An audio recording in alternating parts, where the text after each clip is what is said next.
کرناٹک کی بیٹی مسکان خان جو کہ ایک مذمت کی علامت بن گئی، مسکان خان نے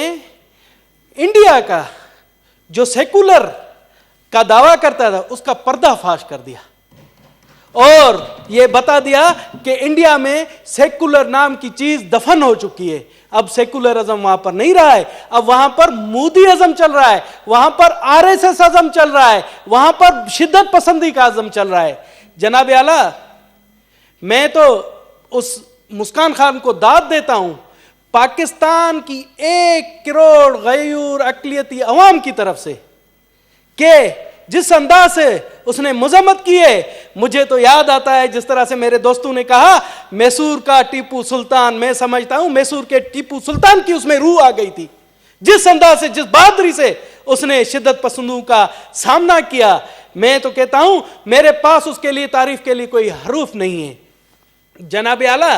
میں آپ کو ایک حیرانگی کی بات بتانا چاہتا ہوں، یہاں پر شاید کسی کو پتہ نہ ہو، یہ جب حجاب کی بات کی جاتی ہے اور وہاں پر حجاب کے حوالے سے انڈیا میں پابندی کی بات کی جاتی ہے تو میں آپ کو یہاں پر تاج حیدر صاحب بھی بہت ہی پرانے سیاستدان بیٹھے ہوئے ہیں، اعجاز صاحب بھی، میں آپ کو بتا دوں کہ انڈیا کی 2 ریاستیں ہیں بلکہ ایک تیسری بھی ہے، گجرات اور راجستھان، مودی کا تعلق جہاں سے گجرات سے ہے، میں بتا دوں وہاں کی عورتیں گھونگھٹ سے حجاب کرتی ہیں، گھونگھٹ ایسے پھیلا کر۔ راجستھان میں یہ رواج ہے کہ گھونگھٹ سے حجاب کرتی ہیں، تو میں کہتا ہوں مودی صاحب تو اگر پابندی لگانی ہے تو وہاں بھی پابندی لگائے،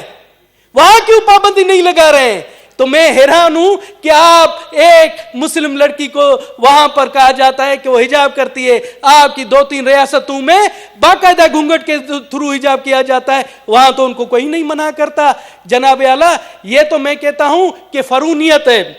جناب اعلیٰ، میں داد دیتا ہوں انڈیا میں جو اس کے خلاف آوازیں اٹھی ہے، میں سمجھتا ہوں کہ وہاں پر بھی ایک بہت بڑی میجارٹی ہے جو اس RSS اور مودی ازم کے خلاف ہے۔ میں کہتا ہوں کہ وہاں ارون دیتی جیسے یا وہاں اتنے صحافی ہیں جنہوں نے اس چیز کے خلاف آواز بلند کی ہے، ان کو بھی میں داد دیتا ہوں۔ جناب اعلیٰ، جہاں جس طرح سے میں آتا ہوں کل کے واقعے پر جو میاں چنو میں ہوا ہے، تو جناب اعلیٰ اس طرح سے جو ہجوم قانون کو اپنے ہاتھ میں لیتا ہے، میں اس کی بھی سخت الفاظ میں مذمت کرتا ہوں۔ جناب اعلیٰ، ہم نے پہلے بھی کہا تھا کہ جو قانون ہے جس طرح سے توہین رسالت کا، میں کہتا ہوں اس توہین رسالت کے قانون کو اور سخت ہونا چاہیے۔ ہم پاکستان کی اقلیتیں توہین رسالت ہم سمجھتے ہیں کہ جو حضور پاک صلی اللہ علیہ وسلم کی حرمت ہے وہ ہمیں بھی اتنی عزیز ہے جتنی تو یہاں پر بیٹھے تمام مسلمانوں کو ہے، ہم بھی اس کے لیے جان دینے کے لیے تیار ہیں، مگر ہم چاہتے ہیں کہ یہ قانون بنا ہے، اس کا جو غلط استعمال ہوتا ہے، اس پر جو لوگ جو وہاں پر ہمارے پنجاب میں مسیح برادری کے لوگوں پر بھٹا مالکان اس قانون کے حوالے سے ان پر ایک تلوار لٹکا کر کھڑے ہوئے، میں چاہتا ہوں کہ اگر اس قانون کا غلط استعمال ہوتا ہے، اس قانون کو کوئی غلط استعمال کرتا ہے تو اس پر بھی وہی سزا ہونی چاہیے جو توہین رسالت کے لیے، کیونکہ اگر کوئی جھوٹ موٹ کر کے کسی کو اس قانون کے تحت اس کو پھانسی پر لٹکاتا ہے تو میں چاہتا ہوں کہ ان کے لیے بھی وہی ہونا چاہیے، ان کو بھی سرعام پھانسی پر لٹکانا چاہیے جو اس قانون کا غلط استعمال کرتے ہیں۔